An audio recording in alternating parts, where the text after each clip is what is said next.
It's crunch time for petitioners trying to get recreational marijuana on the South Dakota ballot this fall. The group is pushing for legalization, saying it's still shy of the required number of signatures it needs by early next week.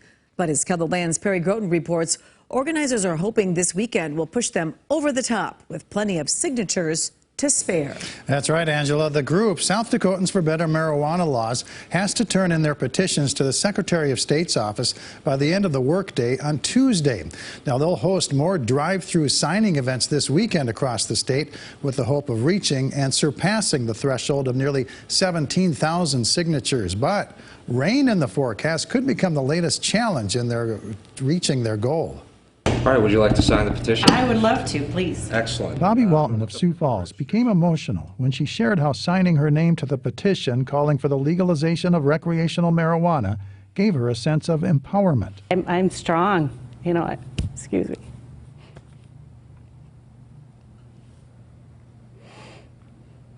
People that really need this shouldn't have to go through this. Walton says she doesn't use cannabis herself and is frustrated that another petition drive has to take place even after South Dakota voters approved legalization in 2020.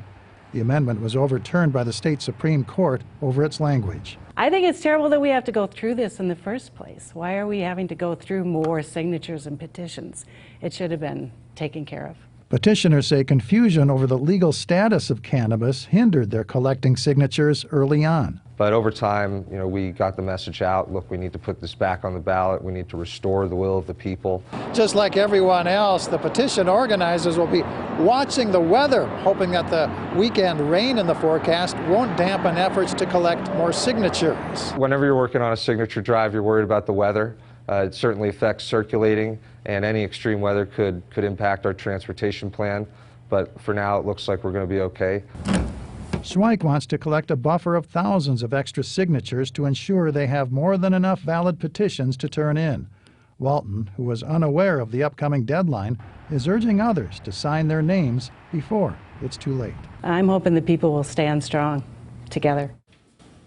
Now, South Dakotans for Better Marijuana Laws will be hosting drive-through petition signings in Sioux Falls, Aberdeen, and Rapid City this weekend. Then they'll gather all the petitions at their Sioux Falls headquarters Sunday night before taking them to Pierre.